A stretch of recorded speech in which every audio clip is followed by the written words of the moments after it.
by the military-industrial complex.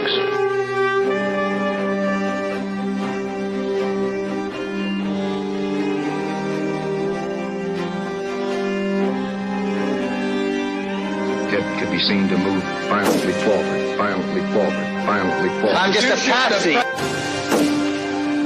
Let's win there.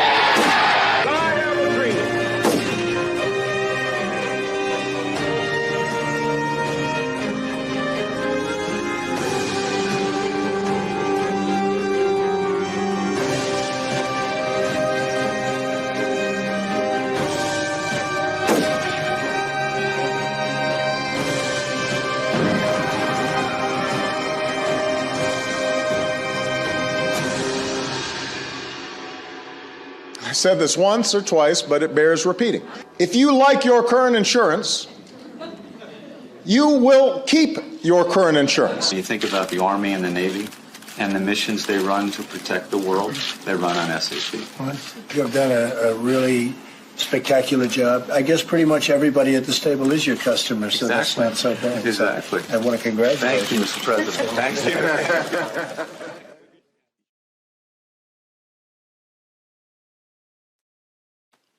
And we're back. Today, we've got Noel Spangler from New World Humor. And in order to introduce Noel, I'll just tell a little story that I was remarking to my wife the other day. I was talking to her about comedians. I think that I was talking about Kurt Metzger.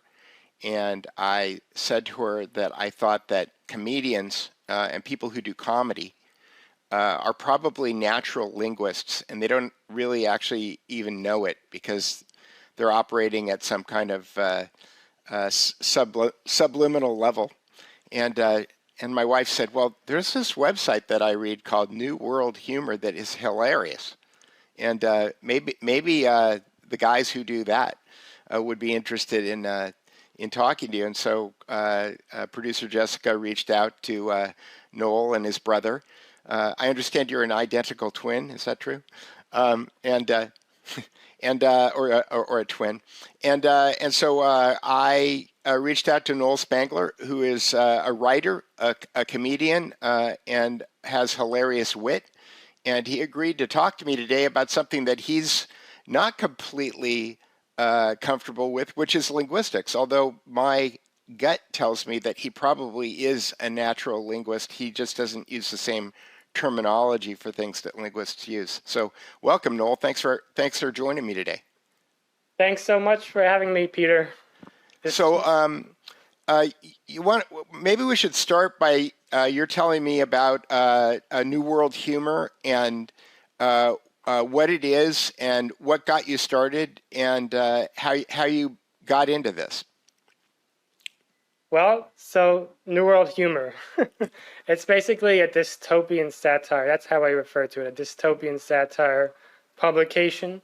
So we're dedicated to pretty much satirizing the whole New World Order and pretty much all aspects of our new normal, in quotes. So we cover everything from like, the never-ending wars and the pandemics to like mass censorship, surveillance, AI control. And we probably would never have gotten started without generous funding from Bill Gates, the CIA. Just kidding. No, it was founded for free. There was no seed funding. I did it out of passion because I fell in love with humor writing shortly after I completed my MFA in fiction at the New School here in New York City. But at that time, the pandemic was happening, and I felt an inner calling to kind of raise awareness about what was going on, what I saw going on out there. So that's hilarious. You went to the New School. Do you know that school was founded by Fabians? I definitely heard rumors about that. So back, this was 6 or 7 years ago when I actually enrolled.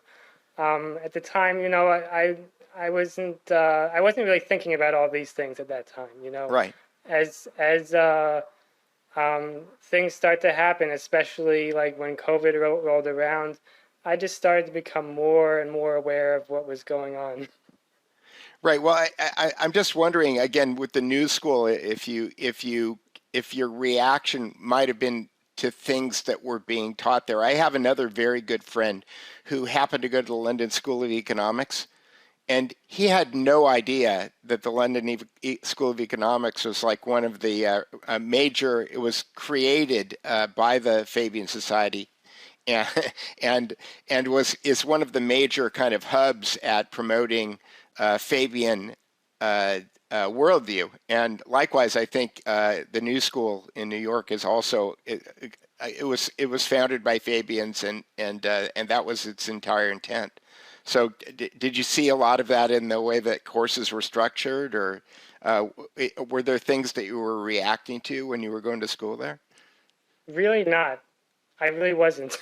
At the time, because I pretty much considered myself, like a progressive or a liberal. I mean, my political mindset, my worldview didn't really change at that point. So I don't even think I knew about Fabians at the time. So.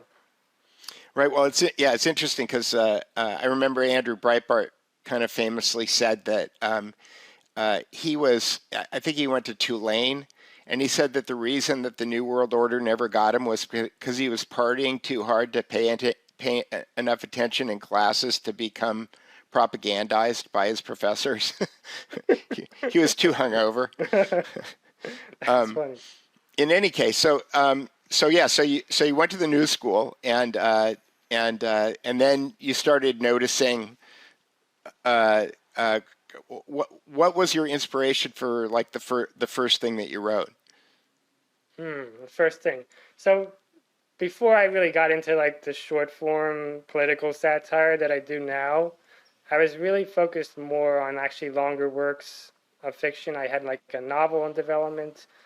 I had written short stories before that. Some of them were actually kind of surreal and like fabulous almost. I had one piece about Gold Rush, which was basically centered around the creative process. And there was kind of this dystopian society within that story, and that they were kind of pressuring people to come up with ideas and to actually produce these gold nuggets, so to speak. And they actually came out of people. So it was it was supposed to be symbolic, but that kind of stuck with me, that kind of interest in the allegorical. So I still do that occasionally with my shorter humor. Well, that's probably a good segue into wordplay because, I about 5 years ago I started working on this book, and I probably wouldn't have ever even told anybody about the book, except I was doing podcasts with George Webb, and George Webb immediately started trying to sell my book. He started trying to, raise pre-sales, and get people to pre-buy my book, and I hadn't even written the first chapter yet. And so I've been working on it for about 5 years, and the book is basically the first third of the book is how is the world actually organized? How is the control structure of the world actually organized? The second third of the book is what are the methods that they use to control us? And the third part of the book, which took me the longest amount of time to figure out, which is what do we do about it?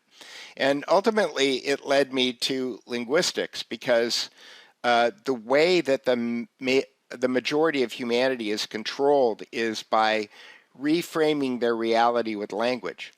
And it turns out that there's been a lot of work that's been done by the U.S. military, but before that, the British military. And if you keep going back, you can kind of draw a line along with banking through from New York to London to Amsterdam to Venice to Rome to Greece to Babylon. Like you could just kind of draw a line because all of what all of these empires have in common is money and words. And words is a very interesting concept because if you can control the language, you can control reality. So what I mean by that is that we all have something that Noam Chomsky wrote about, and Noam Chomsky didn't invent this. He just wrote about it. It's kind of a universal idea, and that is that we all have a lot more in our memory than we can fit into the number of words coming out of our mouth. And so when we're having conversations with people, we naturally are deleting, distorting, and generalizing the information that we believe or have experienced in the world in order to be able to communicate with people. I'm doing it right now as I'm talking to you. And it occurred to me that that comedy, a lot of comedy is about reframing deletions, distortions, and generalizations. That is, people who write comedy are hyper aware of those things, and they manage to use irony in a lot of cases in order to twist those things. And that led me to a thought, which is that because humor seems to be a universal way of getting people to drop their guard, as opposed to explaining things to people, that maybe the key to solving all of the problems of the world right now is to try to be funny. And because it seems like if you can get people to laugh at things, they will pay more attention to them. What do you think of that hypothesis, Noel? I agree. I actually thought about this. I do. I mean, it's a lot of things that I do as a humorist are kind of instinctive and pre-conscious. And I think you actually made me aware of more of these things because you have some really good insights about, especially comedy and pattern recognition. But I do actually think that one of the things I thought about is that usually when you laugh, you stop thinking. It's something that people say. So when I thought about that, okay, what is that? What kind of thinking are we really talking about when we say, okay, someone laughs and they stop thinking?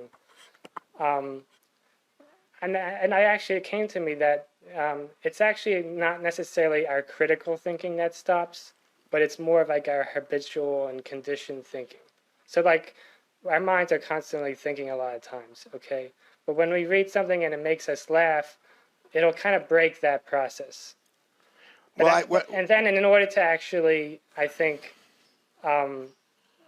start thinking again in a different way, it might actually make us think about things critically, but I think it actually has to break your whatever that conditioned process was first, and then it might actually start making you actually become aware and think and pay attention to things when you actually think about it and reflect upon what you laughed about. Well, I think that's a genius insight, and I'm not trying to be hyperbolic, because I think that part of what I've discovered, like I work with something called neurolinguistic programming, which is basically a U.S. Army program of taking mental processes that are thousands of years old and labeling them in a way that you can train soldiers how to use it. Does that make sense? And I think that what you're describing when I hear you describe this is what psychologists refer to as cognitive dissonance.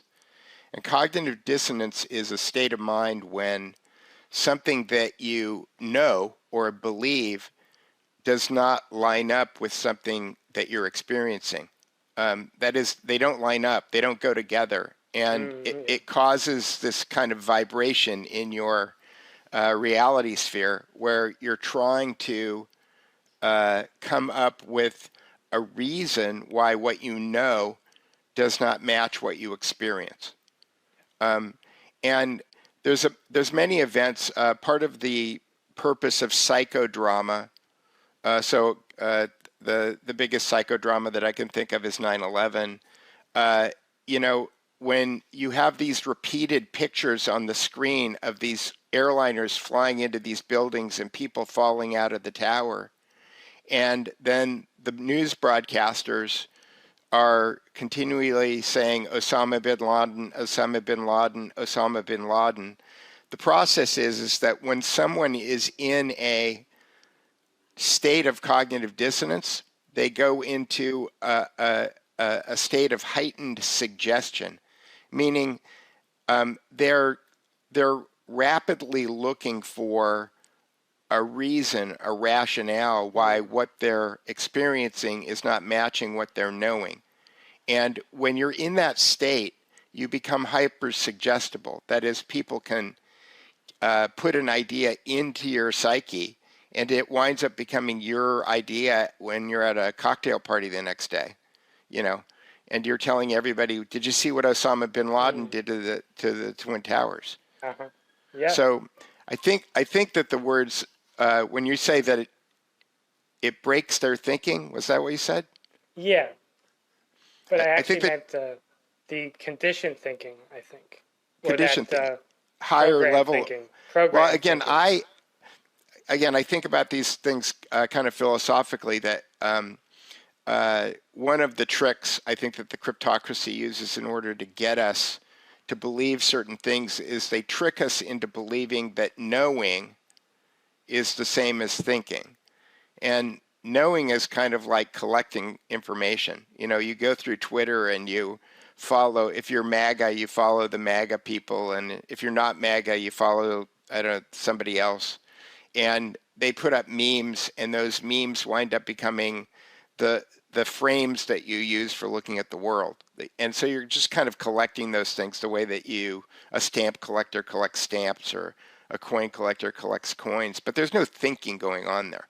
There's a lot of collecting, and then when you see a problem, you run back to your collection and you find a meme that matches your cognitive bias, and then you post it on Twitter, and it makes you feel better because you think you're so clever. But I think that what you're talking about is thinking, and that's an active process, and comedy does that. It because, like I said, I think it causes cognitive dissonance. And so, just to without spurging out here about neurolinguistic programming, what neurolinguistic programming teaches operators to do in the field is to ask questions that put people into cognitive dissonance. And once they're in cognitive dissonance, then you can make suggestions. And so that's why it's called conversational hypnosis.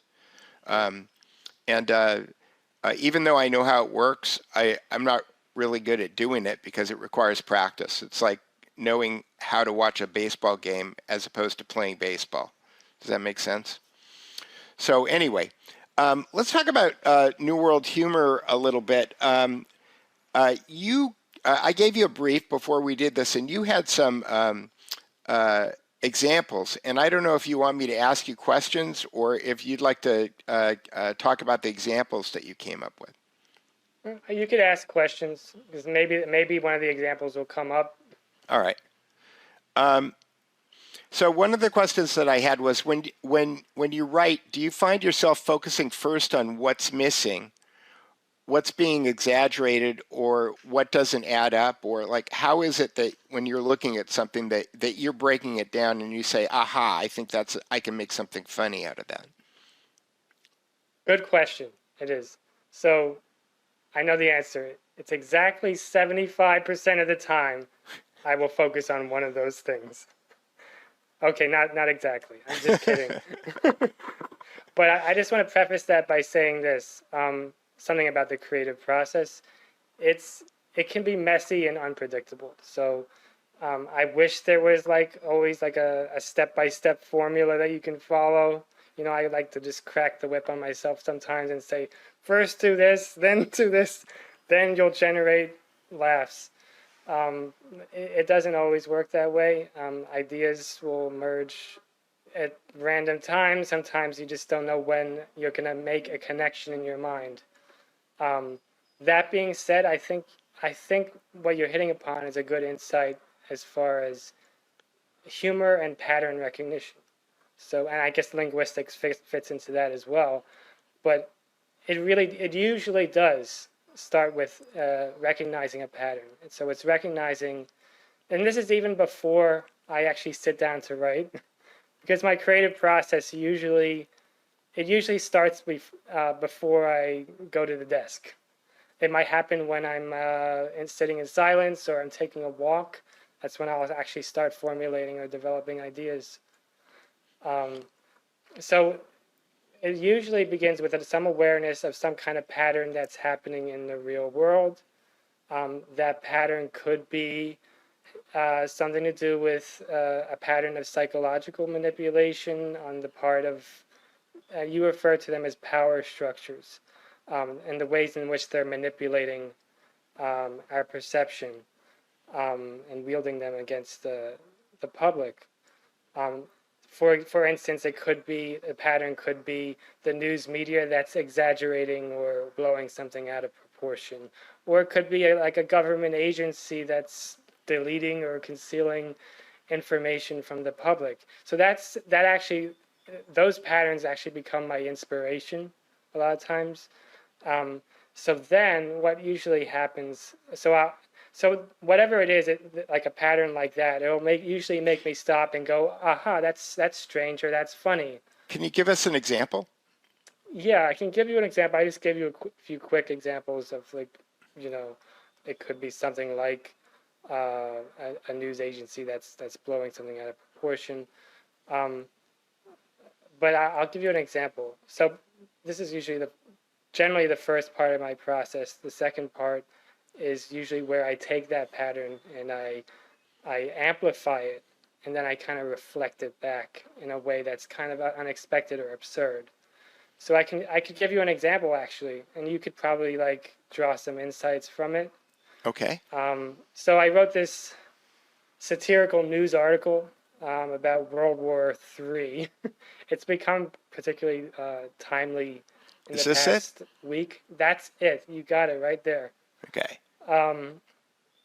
So a lot of times what happens, this is a side note, but a lot of times what happens is I'll write a piece, and at the time it's not actually super timely or super relevant, but then like months later or a year later, I find that it actually almost seems like it's become a real thing. So this has happened a couple of times. I don't know if you call that like predictive humor programming or what, but I find it kind of strange. So I wrote this piece. It's like a satirical news article, and it's basically, the premise is that all of these, pretty much the leaders of every major country on the planet, they're trying to prevent World War III, ironically, by taking out anyone that they perceive to be a threat to world peace. It's funny unless you're one of those people. It is. Right. So this is, I just wanted to point out that this is an example where I noticed irony. So, and what actually inspired this is I read an actual news article. I don't remember, I can't actually track it down at this point, but there was some leader, some official, it could have been someone in the military, who was they were quoting him, and he was saying, like, we can't sit on the sidelines. We have to actively intervene and stop our enemies, otherwise we could have World War III on our hands. It was actually something similar to that. I'm paraphrasing, but I noticed the irony in that. So that was the pattern that I noticed, the irony in that right away, where he was, and it seemed like kind of odd, because like it seemed like they were advocating aggression in order to bring about peace. And so that right. Well, again, that's yeah. cognitive dissonance, right? Because what you know is blowing people up is probably not a good way to avoid war, but what they're saying is, to avoid war, we have to blow people up. Right. So the cognitive dissonance in my case actually is, that's right. So I think for me the cognitive dissonance was because this narrative was hitting up against, basic like common sense or what I already knew. So that was what I thought was objective reality. So yeah, that makes sense. So that's pretty much the initial inspiration, and from there, I sort of asked myself questions. I often ask what-if questions after I initially notice a strange pattern or get inspired in that way. I'll ask, like, could other countries be thinking, or other leaders of other countries also be thinking like this? and then from there I'll ask like how far could this actually go?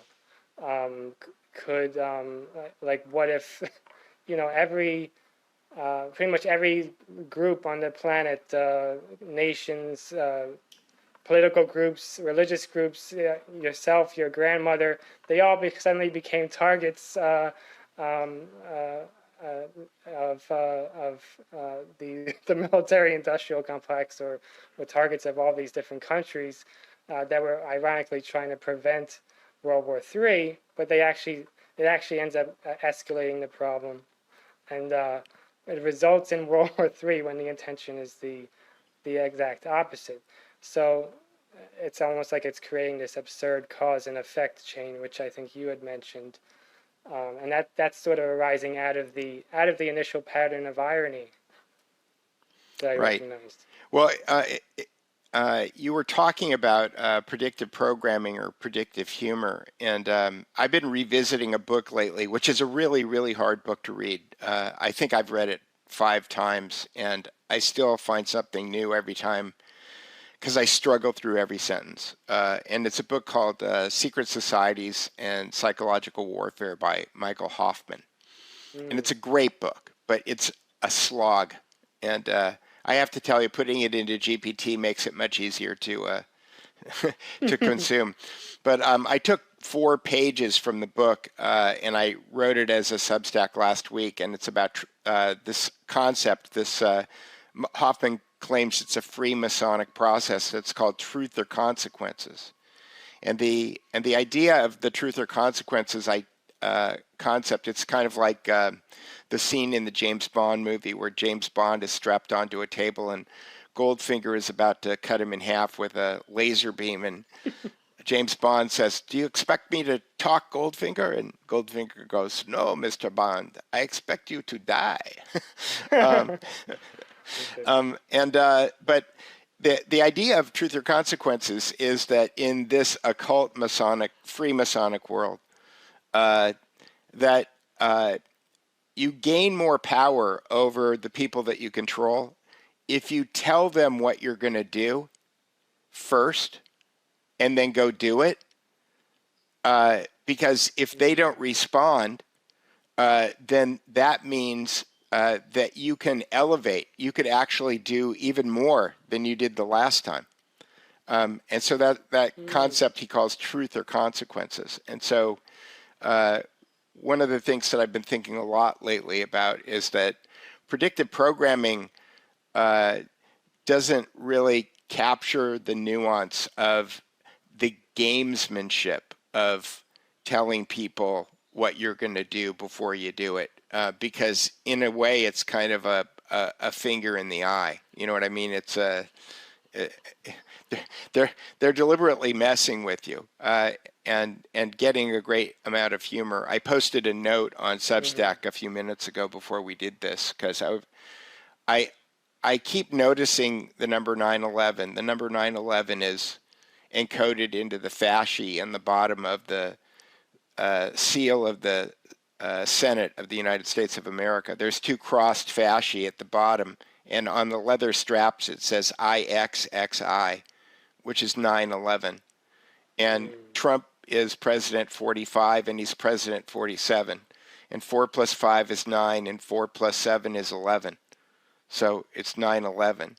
And again, with my tinfoil hat on, assuming that Trump being president 45 and 47 is something that's been planned for 20 years, with that was a nervous laugh. I thought I heard you get here. Anyway, if you assume that Trump being president for 45 and president 47 has been planned for 20 years, then it really starts, and that it's encoded into the seal of the Senate of the United States of America, then you have to start asking your question, well, what the hell does that mean, right? And I got some pretty good information this morning that the number 9 in Freemasonic or Kabbalistic meaning means chaos. And that it occurred to me that order, that 11 looks like the Twin Towers. and the Twin Towers look like two Freemasonic temples that are known as Boaz and Jachin, or I always mess this up, Judgment and Mercy. And the way that you go through life is that you negotiate the checkerboard, which is the floor of the Masonic temple, going between the temples of Judgment and Mercy. And so, in a weird way, 9/11. This is, again, I don't know that this is true. This is just the way I work. My mind works.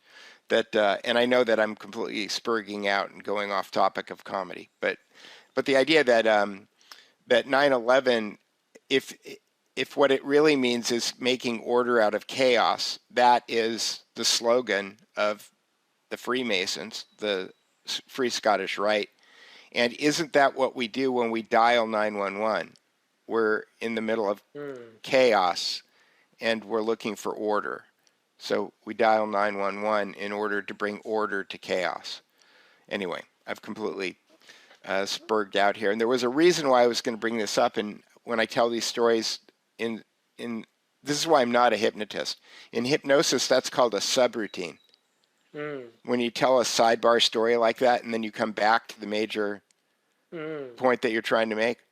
And if I was a hypnotist, then I would have a method for remembering what I was going to say before I told that story, so that when I came back to it, I could remember it. But I'm not. So I see. So yeah, digression is probably not exactly the right word.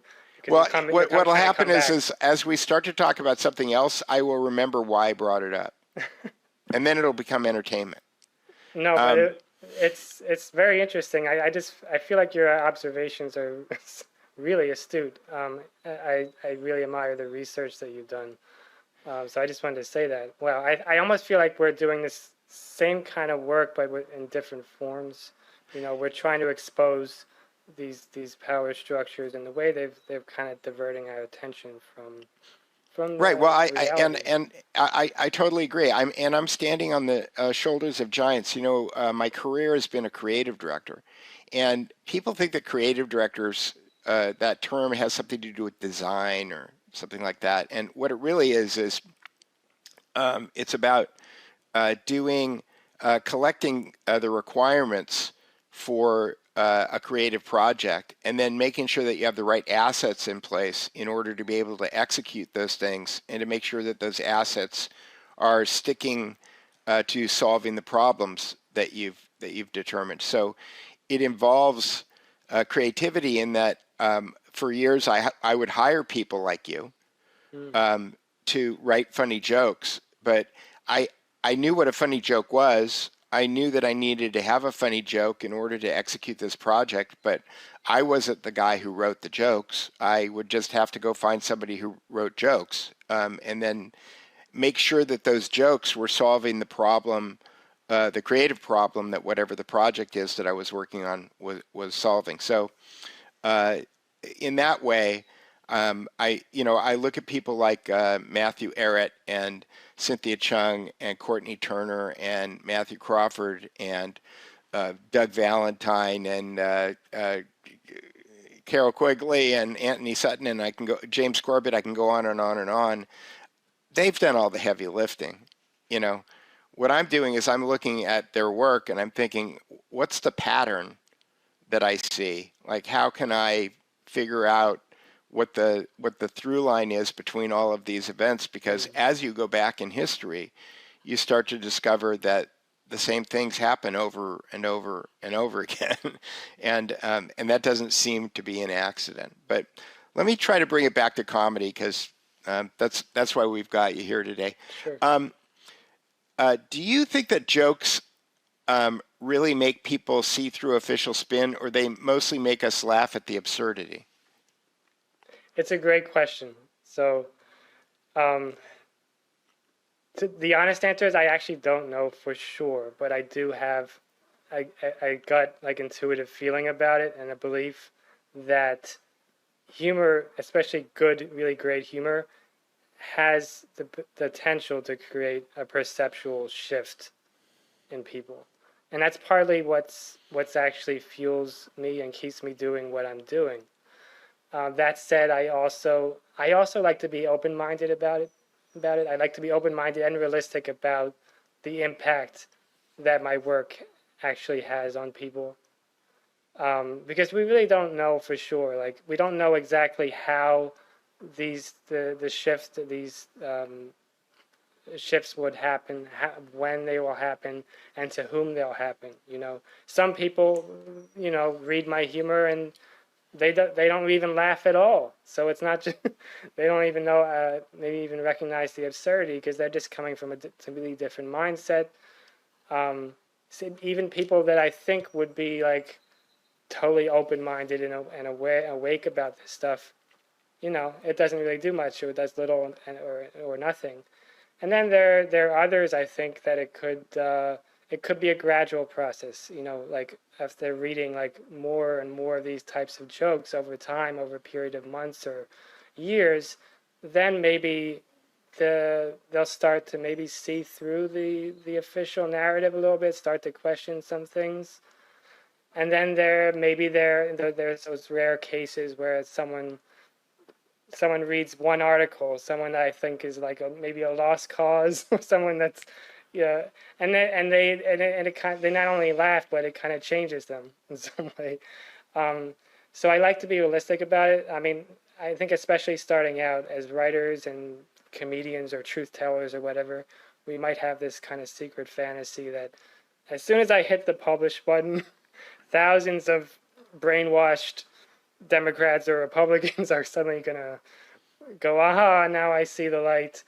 I was trapped in the matrix or the mainstream media bubble all along. But it doesn't always happen that way. I think the reality is a little bit more nuanced and subtle.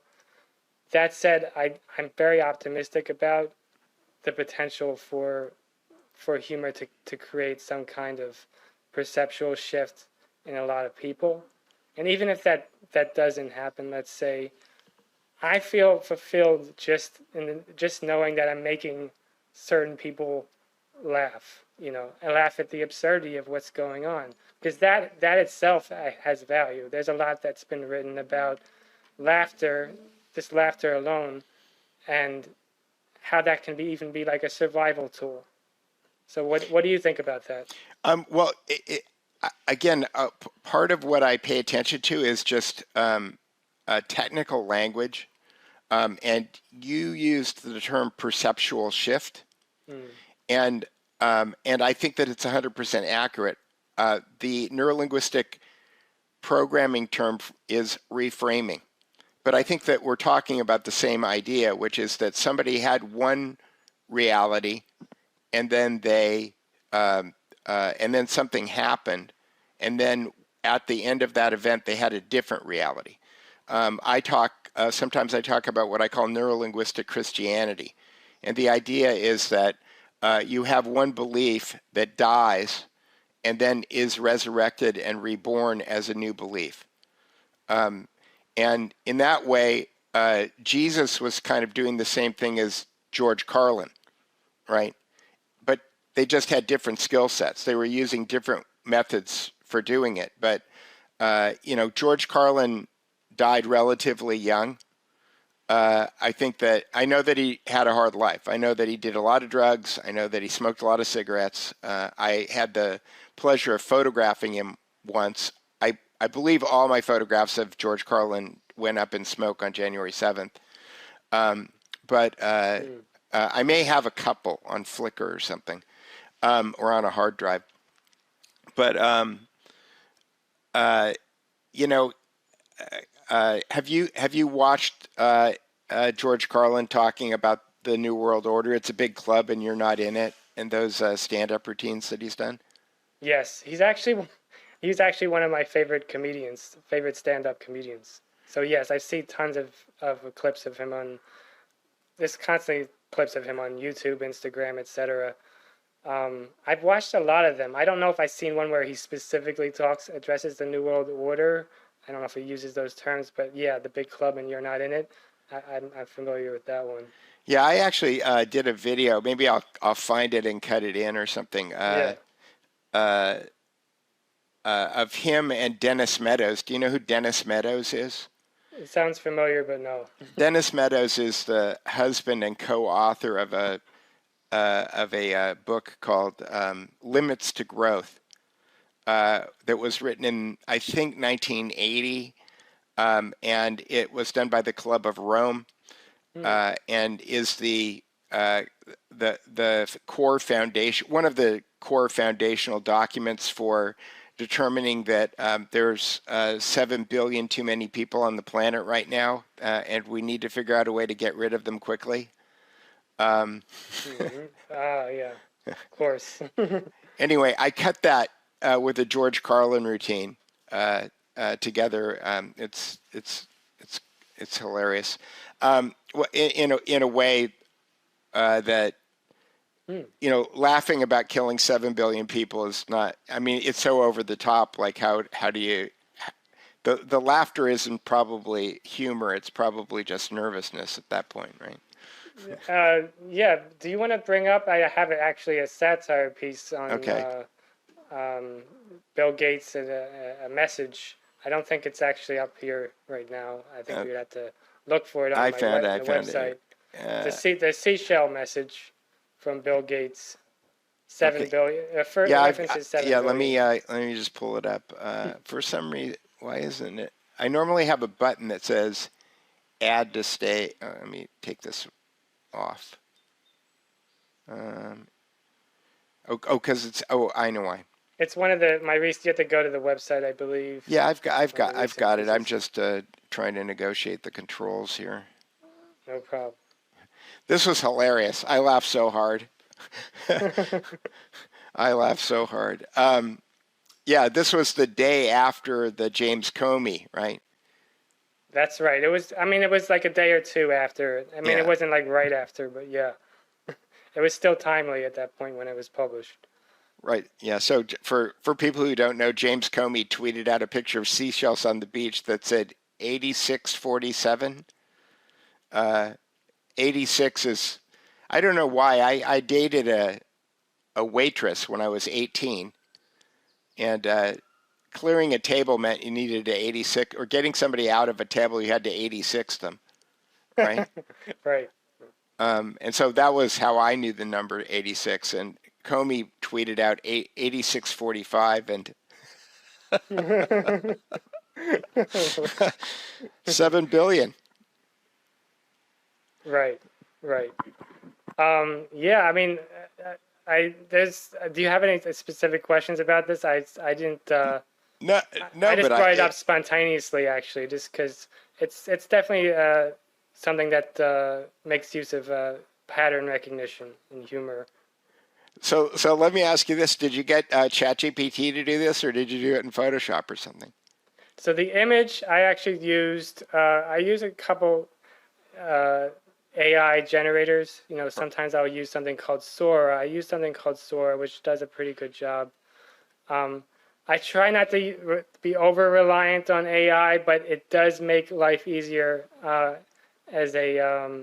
when I'm creating images for my satire. It does make things easier to occasionally use an image, especially if the images involved a lot of something complex or something that you can't just easily find from a stock photo. Let me ask you.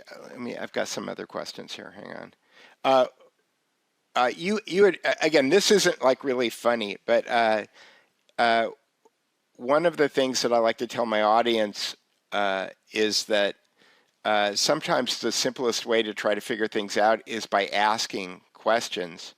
And you mentioned what if. I think that there's a guy named Vahinger who actually wrote an entire philosophy on asking the question, what if?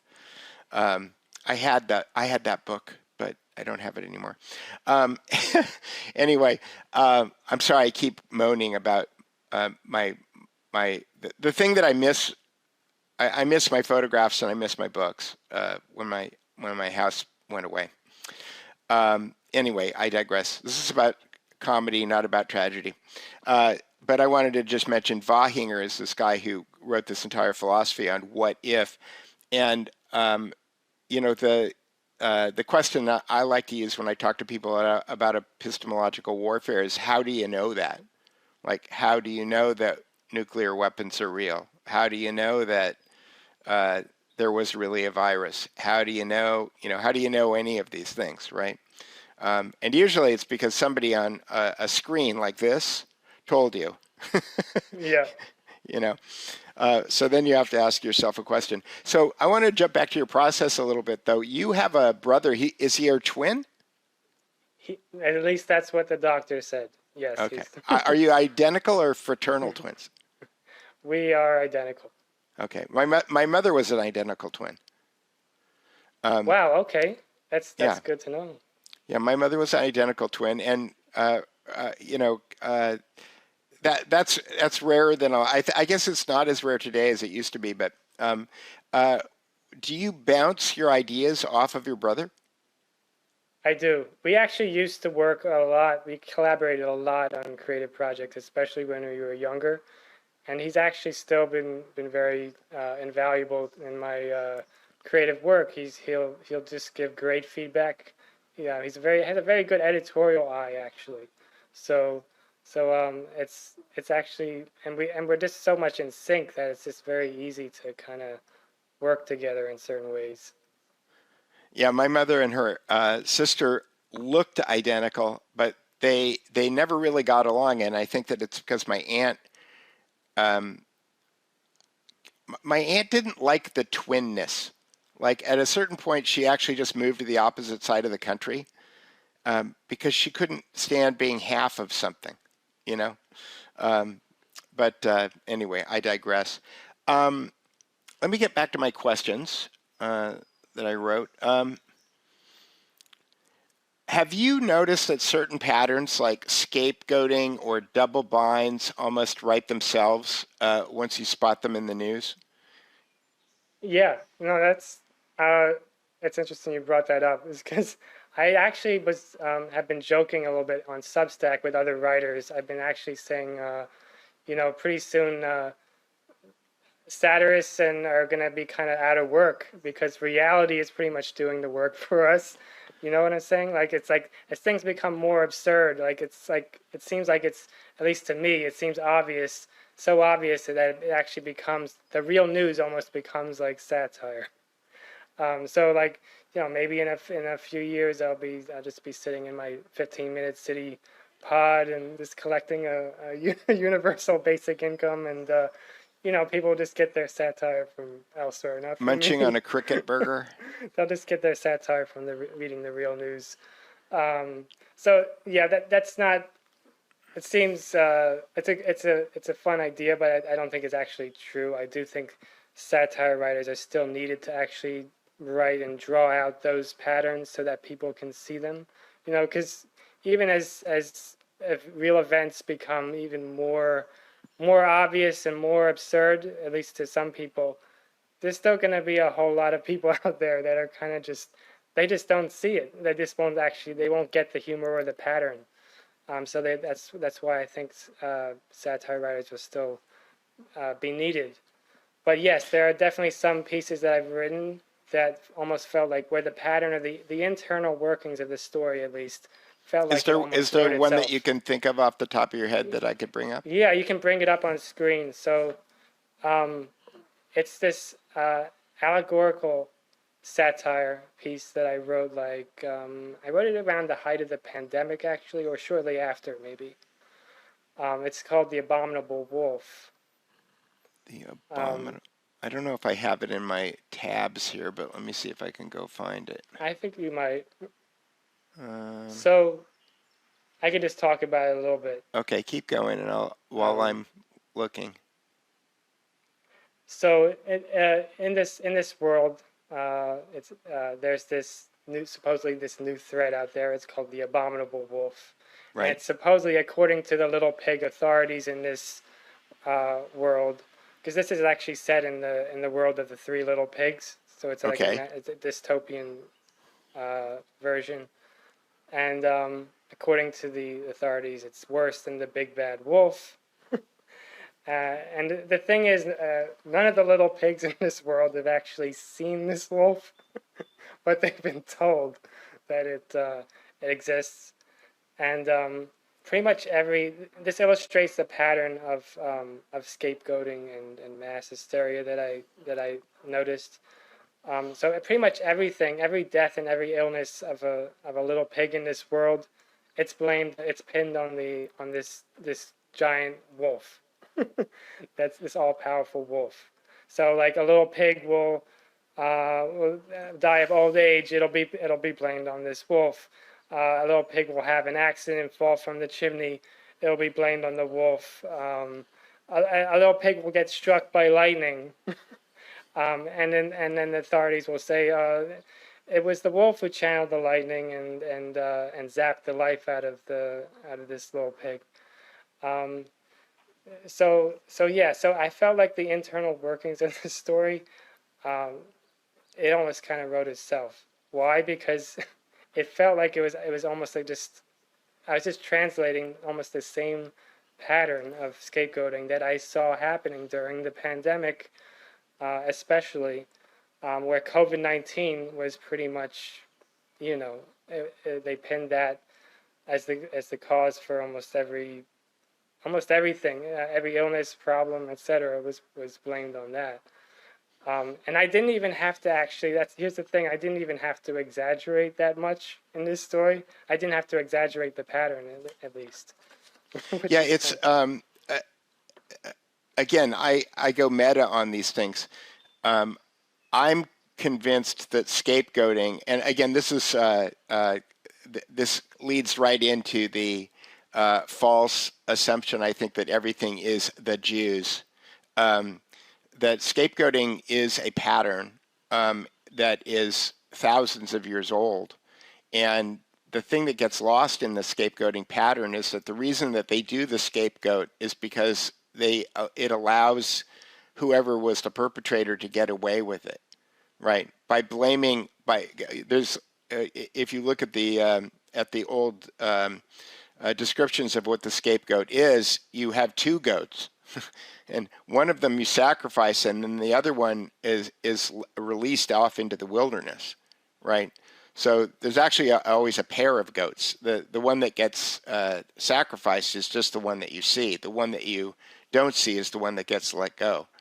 And so there is this pattern. But the point is that the reason that you do it, the reason that you have a Lee Harvey Oswald, right? The reason that you have whoever this kid is in Butler, Pennsylvania, the reason that you have this lone nut shooter, and Michael Hoffman writes a lot about this in his Secret Societies and Psychological Warfare, is basically to attract all of the attention of the audience onto this one thing so that they don't pay attention to the other goat that's wandering off into the wilderness. So anyway, I've digressed again. The two patterns, scapegoat was one pattern, and the other pattern was double binds. And for people who don't know what a double bind is, again, Gregory Bateson famously wrote a book about it, but Jesus was dealing with it in the give unto Caesar story in the New Testament, where somebody is put into a situation where they're damned if they do, or they're damned if they don't. Do you have any double bind examples?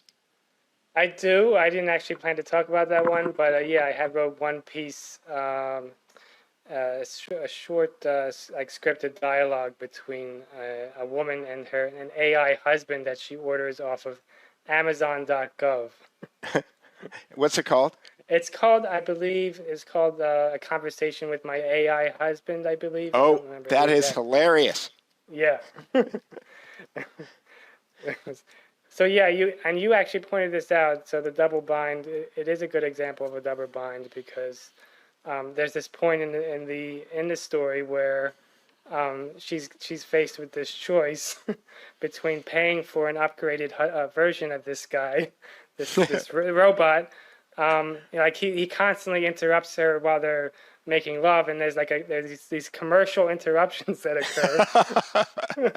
So Because she got him for free. and this is the free, yeah, because she basically got the free version or the basic version, and then he said like, oh, in order to fix this, you'll have to pay like $70 a month for the premium version of me.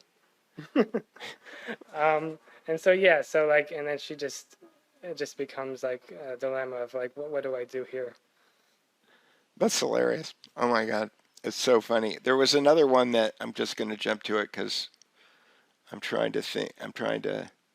This is, I mean, everything on here is fun. This one, my wife was reading to me while we were having breakfast or something, biometric dating, a safer way to find love. Mm-hmm. And just the image that you came up with. Now, I know that this is AI and stuff, but the idea that people are going to the airport, they're going to the airport, right?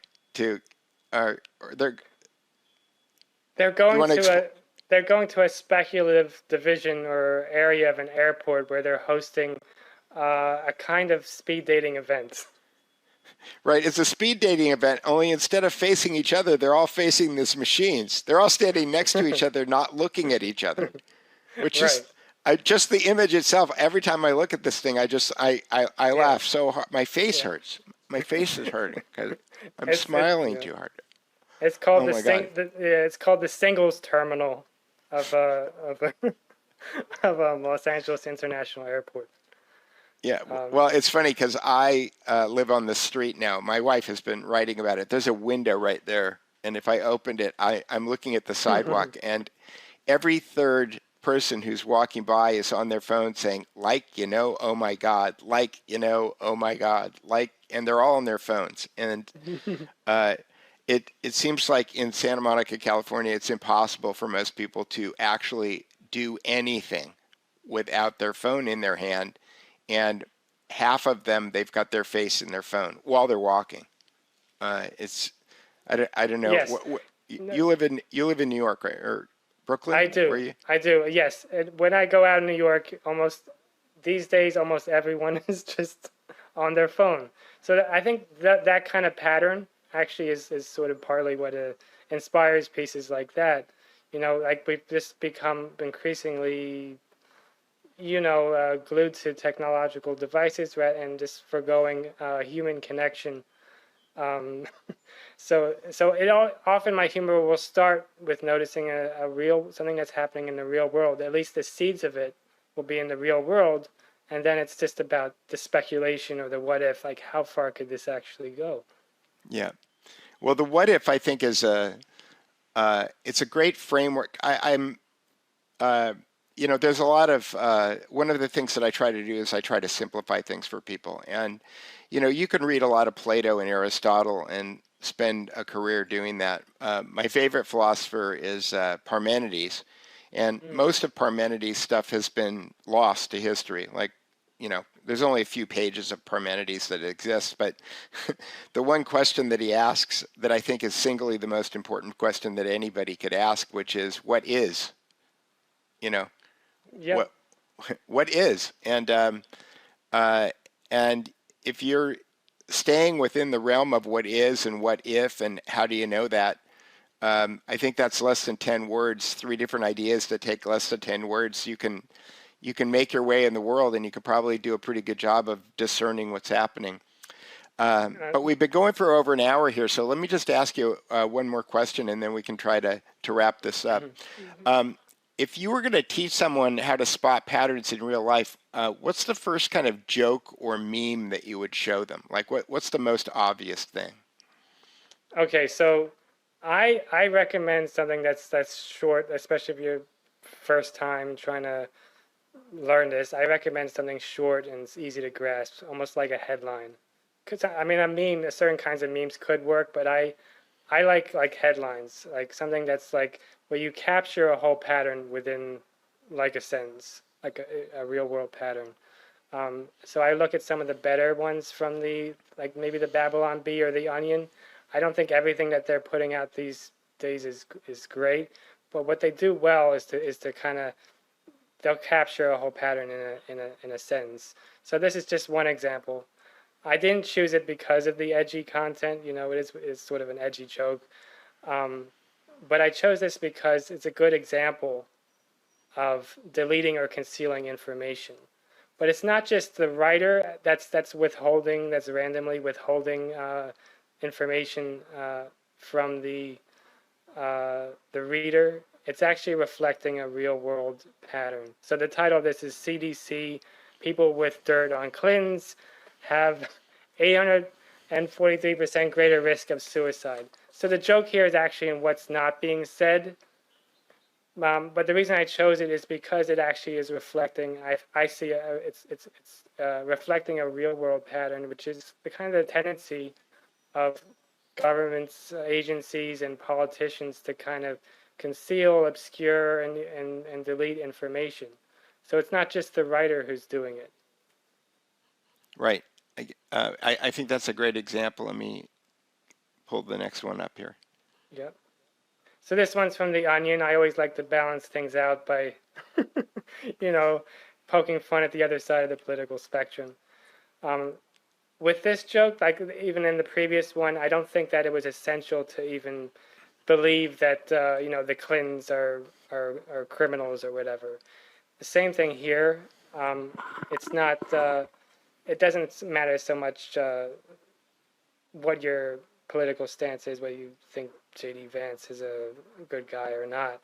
I think there's a bigger pattern of humor here. It's commenting on how we, the medical establishment in particular, tends to pathologize and group everything together. They pathologize any kind of, even like a personality trait like this, like him being a hillbilly, and they label it like an actual serious medical emergency. So this is an example of a pattern called like complex equivalence, or like it kind of flattens reality by this sort of grouping things together that aren't really similar, but it's making them seem like they are. Yeah, it's funny because I have a brother also, and I was talking to him about the cause-effect complex equivalence the other day, and he said, "Oh, I get it." And I said, "You do?" And he said, "Yes, it's when correlation dances with causation." And I thought that was a great image. I could just see them spinning around on the dance floor, Anyway, I want to. We've been going for over an hour now, so I just wanted to wrap up and say to you, do you have any questions for me, or do you have anything that you'd like to ask me? Yeah, I mean, I just love to know more about. I've actually taken a look at one of the books that you wrote. I read some of the pages of. I think it was called Power, Stealth, and Stealth, Power, and the Illusion of Democracy. Just seemed fascinating just from the opening pages that I read. Yeah, well, that's that was just kind of an experiment that I did, but the protocols of the Learned Elders of Zion are a forbidden text, right? You're not supposed to look at it. You're not supposed to consider it. And even my friend Matthew Arrett, he the last 3 or 4 pieces that he's written where he's mentioned the protocols of the Learned Elders of Zion, every single critique of it that's ever been written says that it's plagiarized. And my conceit is that just because somebody stole the information, or they were not the originators of the information, and it's been misattributed to a certain ethnic group, that doesn't mean that it's not true.